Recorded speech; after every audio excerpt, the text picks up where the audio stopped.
জ্বালা ধরিয়ে দিয়েছ। বিতর্ক যেন পিছু ছাড়ছে না মেগাস্টার শাকিব খানের। নায়িকার কোমরে হাত দেওয়ার ভিডিও সামাজিক মাধ্যমে ছড়িয়ে পড়লে এ নিয়ে নতুন করে আরেক বিতর্কের সৃষ্টি হয়। আর এ নিয়ে মুখ খুললেন ওপার বাংলার নায়িকা জ্যোতির্ময়ী কুণ্ডু। আমি এতদিনের অভিজ্ঞ একজন মানুষ, ওনার যতদিনের ক্যারিয়ার, আমার ততটা বয়সও না, আমি আবারও বলছি। ঈদে মুক্তি পাওয়া শাকিব খানের সিনেমা প্রিন্স দর্শকদের প্রত্যাশা পূরণ করতে পারেনি বলেই আলোচনা চলছে।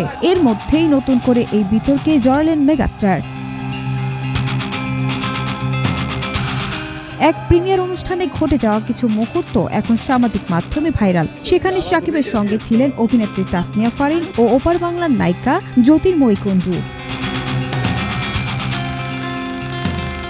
ভাইরাল ভিডিওতে দেখা যায় অনুষ্ঠানের বিভিন্ন সময় দুই অভিনেত্রীর চোখে মুখে অস্বস্তির ছাপ। এক পর্যায়ে শাকিবকে বারবার জ্যোতির্ময়ীর কোমরে হাত রাখতে দেখা যায়, যা নিয়ে শুরু হয়েছে নানা আলোচনা। একটি সূত্রের দাবি, এতে অস্বস্তিতে পড়েন জ্যোতির্ময়ী। শুধু তাই নয়, একই অনুষ্ঠানে তাসনিয়া ফারিনের হাত ও বাহু চেপে ধরার ঘটনাও ধরা পড়ে ক্যামেরায়। এমনকি এক সময় ফারিনকে নিজের কাঁধ থেকে শাকিবের হাত সরিয়ে দিতে দেখা যায়।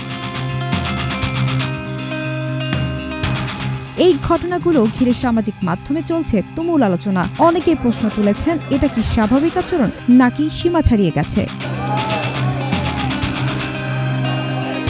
এমন পরিস্থিতিতে বিষয়টি নিয়ে মুখ খুললেন জ্যোতির্ময়ী কুণ্ডু। ভারতীয় এক সংবাদ মাধ্যমকে তিনি বলেন, আমি এই বিষয়ে কিছু বলতে চাই না, তবে তার এই নীরবতাই যেন আরো বাড়িয়ে দিয়েছে রহস্য।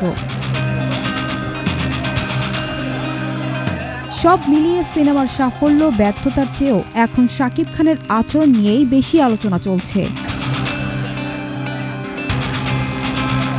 সানজানা তাবাসসুম, বৈশাখী সংবাদ। জ্বালা ধরিয়ে দিয়েছ।